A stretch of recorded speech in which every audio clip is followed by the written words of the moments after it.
ओम नमः शिवाय। शिव महापुराण रुद्र संहिता पार्वती खंड अध्याय 4 देवताओने सांत्वना।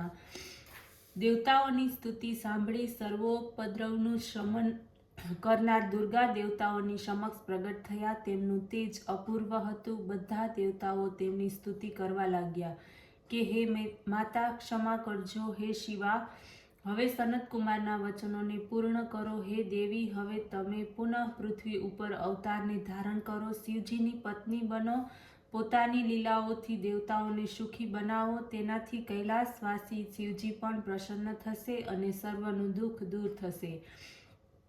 દેવતાઓની આ પ્રમાણેની પ્રેમ ભક્તિપૂર્ણ વિચારધારાને સાંભળીને શિવા પ્રસન્ન થયા।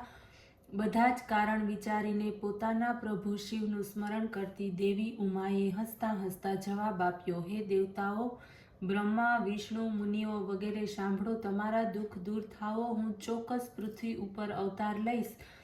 તેના અન્ય પણ કારણો છે। સૌથી પહેલા તો હિમાલય અને તેની પત્નીએ મારી સેવા કરી છે। હમણાં પણ મેં મારી ભક્તિપૂર્વક સેવા કરે છે, એટલા માટે હું હિમાલયના ઘેર પ્રગટ થઈશ, જેના પરિણામે તમારા બધા દુઃખ દૂર થશે। શિવની લીલા અદ્ભુત છે, તેથી હું તેમની પત્ની થઈશ। હું જાણું છું કે જ્યારથી મેં મારા શરીરનો ત્યાગ કર્યો છે ત્યારથી મારા પતિ મારી ચિંતામાં દિગંબર થઈ ગયા છે। ભગવાન શંકર મારો વિયોગ કેવી રીતે સહન કરી શકે? મારા કારણે તેમણે કુવેશ ધારણ કર્યો છે, ગળામાં હાડકાની માળા પહેરી લીધી છે, ક્યારેય શાંતિ મેળવી નથી, હંમેશા જાગતા જ રહે છે। જે રુદ્ર મારું પાણી ગ્રહણ થાય તેવી ઈચ્છા રાખે છે, તેથી હું હિમાલયના ઘેર અવતાર લઈશ। તમે બધા દેવતાઓ પોતાના સ્થાને જાઓ અને શિવજીનું ભજન કરો। ઉમાની કૃપાથી નિસંદેહ તમારા સર્વ દુઃખો દૂર થશે। આ પ્રમાણે કહીને જગજનની દુર્ગા પોતાના સ્થાને ચાલી ગઈ। દુર્ગાનું આ ચરિત્ર જે કોઈ ધ્યાનથી વાંચશે કે સાંભળશે તેની બધી કામનાઓ પૂર્ણ થશે। અધ્યાય 5 મેનાકનો જન્મ। બ્રહ્મા કહેવા લાગ્યા, જ્યારે દેવતાઓ હિમાલય તથા મેનાને ઉપદેશ આપીને ચાલ્યા ગયા ત્યારથી તે બંને સ્ત્રી પુરુષ ભગવાન રુદ્ર તથા જગદંબાના ધ્યાનમાં નિમગ્ન રહેવા લાગ્યા અને શ્રદ્ધાથી તેમનું પૂજન કરવા લાગ્યા। જેમની ઈચ્છા ભગવતીને પુત્રી રૂપે પ્રાપ્ત કરવાની હતી। મેના અત્યંત પ્રસન્નતાથી શિવ સહિત ભગવતીનું પૂજન કરતા હતા। તેઓ બ્રાહ્મણોને દાન આપી સંતુષ્ટ કરતા। ચૈત્ર માસના આરંભથી 27 વર્ષ સુધી શિવાને પુત્રી રૂપે પ્રાપ્ત કરવાને માટે તેઓએ શિવાની આરાધના કરી। અષ્ટમીને દિવસે ઉપવાસ કરી, નવમીને દિવસે લાડુ, ખીર તથા વડાનું નૈવેદ્ય કરી, ગંધ તથા પુષ્પ વડે મેના ભગવતીનું પૂજન કરતી। ગંગાની નજીકમાં આવેલા ઔષધિ પ્રસ્થ ઉપર શિવ સહિત ભગવતીની મૃતિકાની મૂર્તિ બનાવી તેઓએ અનેક વસ્તુઓ સમર્પણ કરતા હતા। કેટલીક વાર માત્ર જળ જ લેતા, કેટલીક વાર વાયુ ભક્ષણ કરતા, તો કેટલીક વાર નિરાહાર રહીને શિવ તથા શિવાનું આરાધન કરતા। પરમેશ્વરી ભગવતી મેનાની ભક્તિથી પ્રસન્ન થયા, તેમની સમક્ષ પ્રગટ થયા। તે હસતા હસતા મેનાને કહેવા લાગ્યા, હે હિમાલય પ્રિયા, તમે મને મેળવવા માટે વ્રત, નિયમ, તપનો આશ્રય કર્યો છે, તેથી હું પ્રસન્ન છું। તેથી વરદાન માંગો તે આપીશ। ત્યારે મેના વિનમ્રપૂર્વક કહેવા લાગ્યા, હે જગન્માતા, આપનો જય હો। હું તો આપની ચરણમાં છું। જો મારા પર પ્રસન્ન હો તો હું પહેલા વરદાન મને તે આપો કે દીર્ઘાયુ, રિદ્ધિ સિદ્ધિવાળા પરાક્રમી 100 પુત્રો પ્રાપ્ત થાય। બીજા વરદાનમાં ઉત્તમ ગુણોથી યુક્ત, રૂપવાન, બંને કુળને તારનારી, લોક પૂજ્ય, કાર્ય સિદ્ધિદાયક આપ મારે ત્યાં પુત્રી રૂપે જન્મ ધારણ કરો તેવું હું માંગુ છું। આપનો હું ભગવાન રુદ્રની સાથે વિવાહ કરાવીશ।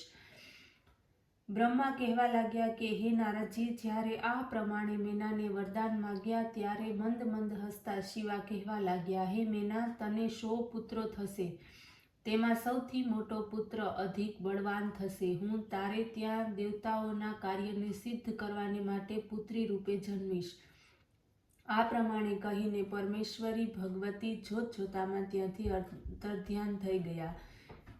મેના પણ મહેશાનીથી ઈચ્છિત વરદાન મેળવી પ્રસન્ન થતા પોતાના સ્થાન તરફ ગયા. ઘરમાં આવીને મેનાએ હિમાલયને જગદંબાએ આપેલ વરદાનોની વાત કહી સંભળાવી. બંને પોતાના ભાગ્યની પ્રશંસા કરવા લાગ્યા. થોડોક સમય જતાં મેનાને ગર્ભ રહ્યો. પૂર્ણ સમયે જયેષ્ઠ પુત્ર મેનાર્કનો જન્મ થયો. હિમાલયના નગરમાં તે સમયે મોટો ઉત્સવ થયો. બ્રાહ્મણોએ પુષ્કળ દાન પ્રાપ્ત કર્યા. પતિ પત્નીના આનંદનો કોઈ પાર ન રહ્યો. 100 પુત્રોમાં મેનાર્ક મોટા હતા. તે નાગ કન્યાઓના પતિ બન્યા. જ્યારે ઇન્દ્રએ પર્વતો પર ક્રોધે ભરાઈને તેમની પાંખો કાપી નાખી, ત્યારે મેનાર્ક ભયભીત બની સમુદ્રને શરણે ગયા. ત્યાં સમુદ્રની સાથે તેમની મિત્રતા થઈ. અધ્યાય 6. પાર્વતીનો જન્મ. બ્રહ્માએ કહ્યું, હે નારદજી, મેના તથા હિમાલય બંને ભગવાન શંકરનું ધ્યાન કરવા લાગ્યા. તે પછી જગન્માતા પોતાના વરદાનને સત્ય કરવા માટે પોતાના પૂર્ણ અંશોથી પર્વતરાજ હિમાલયના હૃદયમાં આવીને બિરાજમાન થયા. તે સમયે મેનાવતીએ ઉત્તમ સમયને પામીને પોતાનામાં ગર્ભ ધારણ કર્યો. મેના ગર્ભવતી બન્યા. દેહ દુર્બળ થતાં તેમણે પોતાના આભૂષણો ઉતારી નાખ્યા. લોધરના પુષ્પ જેવું તેમનું મૂળ મુખમંડળ ફીકું થઈ ગયું. જેમ પ્રભાત સમયે રાત્રિનો ચંદ્રમા શ્વેત થઈ જાય છે તથા ગણવા યોગ્ય થોડા જ તારાઓ રહી જાય છે, તેમ તેમનું મુખ શોભાવિહીન થવા માંડ્યું. મૃતિકાના ગંધવાળા તેના મુખને એકાંતમાં સૂંઘતા ગિરિરાજ તૃપ્તિને ન પામ્યા. વારંવાર મેનાની સખીઓને પૂછી મેનાને શું ઈચ્છા છે તે જાણવાનો પ્રયાસ કરતા. જે રીતે પૃથ્વીથી અંદર રત્નો રહે છે અથવા તે રીતે શમીની અંદર કે અગ્નિ રહે છે, તેમ પર્વતરાજે સગર્ભ મહિષીને રત્નગર્ભા રૂપે માન્યા. જે રીતે ગિરિરાજ શાસ્ત્રોને જાણતા હતા તે જ પ્રમાણે ગર્ભાધાનની ક્રિયા કરી. જેવી રીતે મેઘ સહિત આકાશને જોઈને જળની વૃષ્ટિનો વિચાર થાય છે, તે જ રીતે પ્રસન્નતાથી તેમણે પોતાની પ્રિયાને પ્રસવને માટે તૈયાર જોયા. વૈદ્યોએ યોગ્ય ઉપચારો કર્યા. આ રીતે સુંદર અંગવાળી પ્રિયાને જોઈને ગિરિરાજ પ્રસન્ન થયા, કારણ કે તેમના ગર્ભમાં મહાતેજસ્વી જગદંબા બિરાજમાન હતા. આ સમયે વિષ્ણુ વગેરે દેવતાઓ અને મુનિજનો આવ્યા. તેમણે ગર્ભમાં રહેલા જગદંબાની સ્તુતિ કરી. 9 મહિનાનો સમય પસાર થયો. 10મા માસનો પ્રારંભ થતાં સતી શિવા કલ્યાણી મેના દેવીના ગર્ભથી પ્રગટ થયા. તે સમયે અત્યંત પવિત્ર જવાળા લાગ્યો. વન, ગામ, સાગર સહિત પૃથ્વી ઉપર મંગળમય થઈ ગઈ. વાવ તથા સરોવરના જળ નિર્મળ થયા. દેવોના દુદુંભીઓ વાગવા લાગ્યા. વિદ્યાધરો અને અપ્સરાઓ નૃત્ય કરવા લાગી. આકાશમાં દેવોનો ઉત્સવ થયો. આ સમયે દેવી ભગવતી શિવા સતી પોતાની પૂર્ણ ભક્તિ શક્તિથી મેનાને સન્મુખ પ્રગટ થયા, જાણે સાગરમાંથી લક્ષ્મી.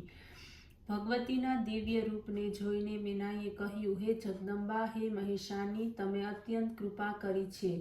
હે અંબિકા, કારણ કે આપ મારી સામે પ્રગટ થઈને ક્રિયા કરો છો. હે શિવા, તમે 3 લોકના જનની રૂપે તથા સર્વ શક્તિઓમાં આદ્ય શક્તિ રૂપે છો. હે દેવી, તમે સદાશિવની પ્રિયા તથા સર્વ દેવો વડે સ્તુતિને પ્રાપ્ત થયેલા છો. હે મહેશાની, કૃપા કરી મારા ધ્યાનમાં તમે સ્થિત થાઓ. આ રૂપ વડે પ્રત્યક્ષ થઈ તમે કન્યાના સમાન રૂપને ધારણ કરો.